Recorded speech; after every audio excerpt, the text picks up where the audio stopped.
Welcome back to the Red Path. Today we're going to take a look at some advanced movement tricks for the World Eaters.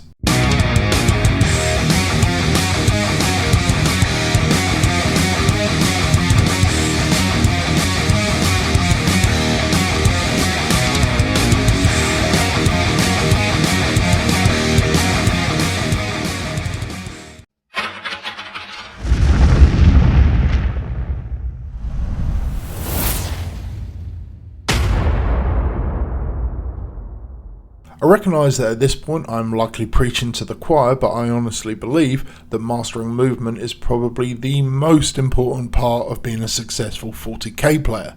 It ties in with deployment, shooting opportunities, charge likelihood, fight phase shenanigans, and scoring victory points, and is the integral link between all these aspects.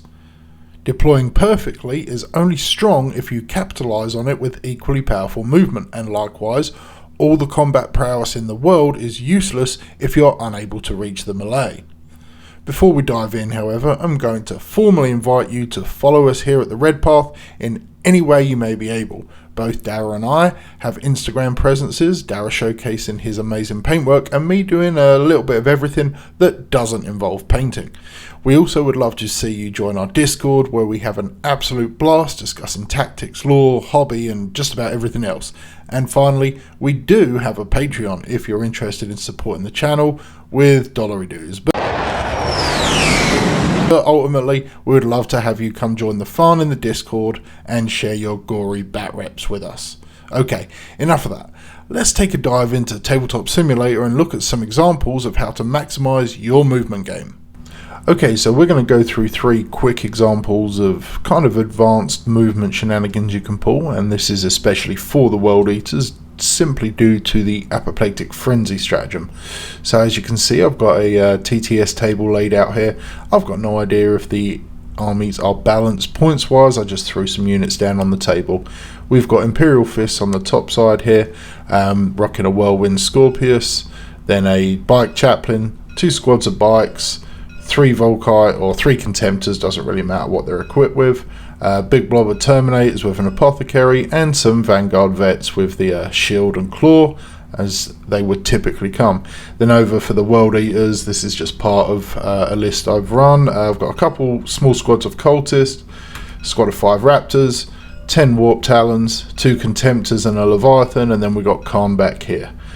These are just models I just threw on there just for the example, and I'm using GW style terrain, and this is the surround and destroy mission. So we've got 6 objectives, 2 in your home and then 2 in the center, and I've changed the color of the bases here just so you can see. So anywhere where there's this kind of pale lime green outline, or transparent visual, that is the terrain. That is obscuring, it's the area terrain. Okay, so let's go into these examples. So the first example, I guess I call it horseshoeing. Don't really know a better way to describe it. It's typically done with a cheap trading unit. Cultists are especially good for this just because they have 10 bodies, and it's to tie down fast ground-based units such as bikes. So if we look at this map here, let's say the Imperial Fists get first turn, and as part of their, well, I guess before I do that, I will have frenzied my Cultists 9 inches up here, thereabouts. They're on the ground level, if it makes a difference. So the bikers with a move of 14, they're gonna, let's say they want to come for this objective over here. They got a 12-inch move here, and then they can move another 2 inches, and they can just about get on this objective. Let's say they take some pot shots at some infantry I've got vulnerable somewhere, but they're not going to do much damage. They want to control that objective, right? So on my turn, the only asset I've really got available, because my Contemptors aren't going to be able to get out to draw a line of sight, my Warp Talons are overdoing something else, so the only asset I've got to defend against these bikes is these Cultists. Well, they're not going to do anything.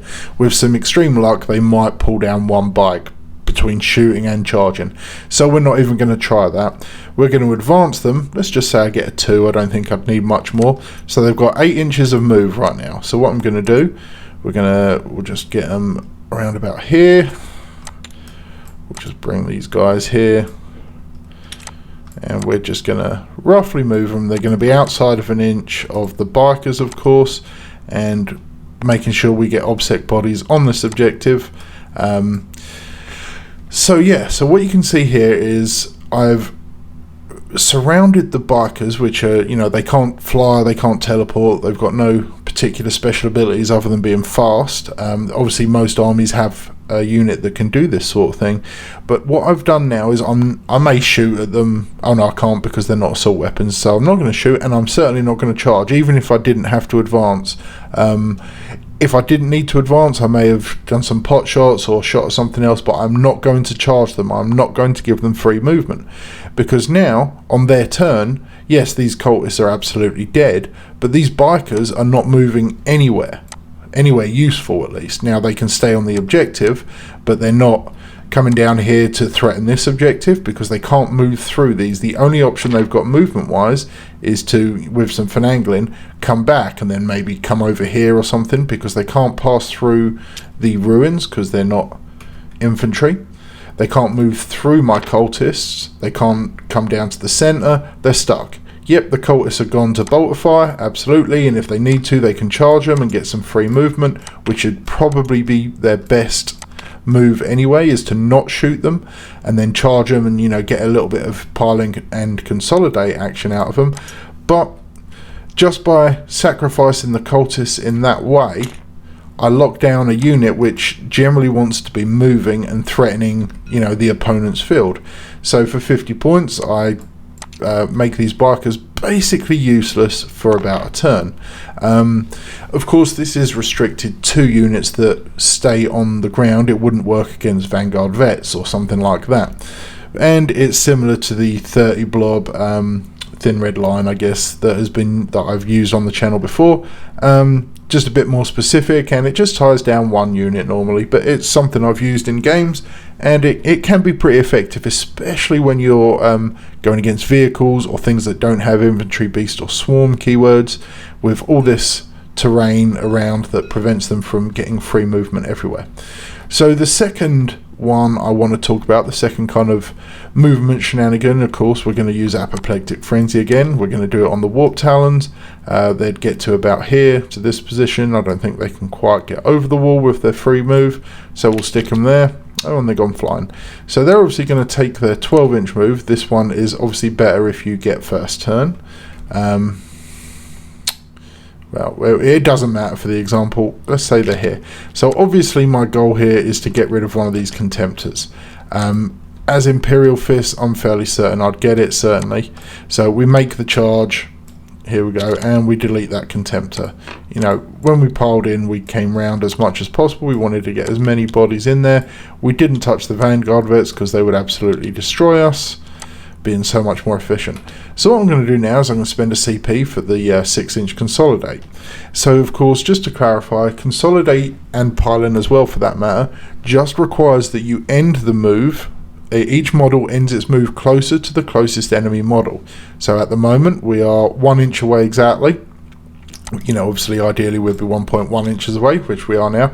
So I now have to make sure this model ends 1 inch or closer, or doesn't move to this model. So I can go somewhere over here, and that was a legitimate move.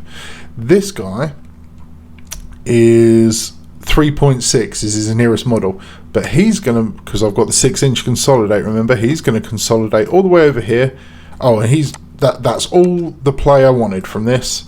Don't worry about these guys being legal. I wanted to get that Talon to tag that tank using the 6-inch Consolidate. It was a legal Consolidate because he is now closer to the closest enemy model, but also happens to be touching this Whirlwind, which now is going to be very ineffective. It may have a combi bolter on there, but its main gun will not be able to fire into combat, and unless they have a stratagem or some other ability, it won't be able to fall back and shoot. So this is now done. So I've traded my Warp Talons, I've removed the Contemptor, which was the primary mission, but with any kind of Alpha Strike, you want to make sure you get the absolute best use out of your movement to, tag tanks or encircle models, things like that. Going into the Vanguard Vets there would have been a mistake, because they would have certainly cleaned me up. They probably would have removed at least 5 of these models, if not the whole squad. And I wouldn't have been able to fight them unless I declared them as a charge as well, but then it would have had an interruption shenanigan going on. So in my opinion, if you can get something like that removes one very alpha unit and then it shuts down another unit, which on a terrain heavy map would be great. To have this not firing for a turn is absolutely excellent. And the third thing I want to talk about, this is another fast moving unit. We're going to use Raptors here. So this one is generally again better if you're going first, and it's specifically good on Raptors because they're cheaper. Now Warp Talons you're using as a missile, you're throwing them at something to trade and then lock down any assets you can with their following movement and just tie up your opponent for a turn. Raptors you're generally using for your retrieve Octarius, maybe raising banners. But another little trick, and this is something that I've seen Mark Perry of the Art of War do several times with when he's played World Eaters, and he tends to like running 3 squads of 5 of these, and he uses them incredibly well. So it's something I've tried, nowhere near to the success of him, but it's still something I've tried. So obviously you're going to get your 9-inch pre-game move as ever, because you are almost certainly doing that. So let's say you're going first. Now over here we see we've got 3 bikes, great, and then we've got 2 contemptors. So this would have been a strategic placement, hoping to go first, and in the case that you do go first, or you can still figure it out actually on this map if you go second. But the way I'm looking at this, we've got 2 contemptors and 3 bikes, all of which are, slightly or the contemptors are 8-inch move and the bikes are 14 to 20-inch move. And we have this narrow channel here, this narrow channel of open space where they can move through, but it'll bottleneck them because we have ruins here and we have ruins here, which they can't move through the physical thing, the actual wall. Their avenues are going to be to come here and then move all the way through there, which is going to take them probably 3 turns to get a decent firing position, or to come all the way around here and look through a window or something, which take them a couple turns. So the plan would be come over here, 12 inches, something like that, and just sit there. Now we could, if we were confident of killing the bikes, which I probably wouldn't be, but if you had the CP to blow and all the upgrades, you could do the same trick as with the Warp Talons, remove the bikes and then just encircle the contemptors. But what I would be doing most likely is pretty much something like this, maybe sticking a couple in cover there for the nice save, but you're just preventing them. So yep, bikes will come in, they'll shoot them, but they're probably not going to want to.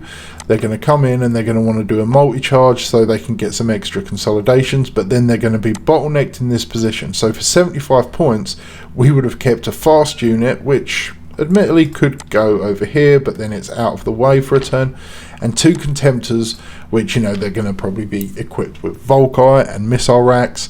They're just going to be stuck, and that's another turn they're not playing the game. 75 points, giving them away. Sure, you may chip a wound or 2 with a grenade and some pistols, and depending on if you do go into combat, but you're not doing any real damage, but you are mitigating damage that you would otherwise suffer, because these contemptors, if they were given free movement, they've got 8 inches, and that puts them here, which isn't the best position straight away, but it does give them line of sight on this objective, and it does give them line of sight on part of this objective, something like that. So they can see about a third of that objective, but they can draw a line of sight down here, and typically on this mission you'll find yourself holding this objective in a way like this, unless you've got a tank or something sitting back here on the dense cover. But they're going to be able to, rinse through your cultists right here, or whatever you've got holding it. So there's 3 examples of kind of movement shenanigans you can pull. We had the Horseshoe, which just forces them to charge and waste a turn of movement. There's like the literal body block over here with the Raptors, which just creates a choke point, creates a bottleneck, and just costs them a turn of moving, a turn of shooting, forces them to make a difficult choice if they go here. And if they don't kill your Raptors, then you've got a couple models left that can just sneak over, do it again, and they could rod there. In fact, that would probably be what I was doing right here, would be doing a rod with these and not even shooting or charging with them, because then you get the points, and you're also having an impact on the game. And then of course the warp talons just tag in. This is an old trick, as old as the game is, to be quite honest, but it's nice that, especially with that 6-inch consolidate, to make the most of it. Okay, let's jump back to the regular video here. Alright, so there were 3 short examples of what you can achieve by moving your units in the optimal way. Whilst I used Frenzy in these, that was primarily to showcase them as turn 1 examples, which of course won't always be possible. Units with Fly will completely ignore your move blocks generally, and opponents won't always have tanks positioned in such a way to allow you to consolidate into them. Nevertheless, there's a great quote from Miyamoto Musashi's Go-Rin no Sho, the Book of 5 Rings, that stuck with me for years. Essentially, from one thing, learn 10,000. Not that I want to get personal, but I've used that advice my entire adult life. Being able to filter information and apply that experience to similar situations will benefit you far more often than it will betray you. Knowing the basic mechanics of moving to prevent an opponent having board freedom will enable you to maximize all your movement to have this side effect. This is a kind of thinking called abductive reasoning, which I would argue is far more useful to open systems like 40k than pure deductive logic, as it incorporates a more analog element that can far more quickly account for multiple variables such as terrain, the mission, your opponent, their army, and so forth. Understanding the threat ranges of both your own and your opponent's units is just an initial step. Being able to predict where they want to go is much more advanced. But being able to preempt them and then guide them elsewhere is where you want to be as a strong 40k player. So understanding core concepts such as move blocking or target shifting is absolutely vital. Alright, that's it for this one. I hope you found it helpful. As mentioned earlier, do consider joining our Discord or following us on the socials. We're a pretty good bunch most of the time.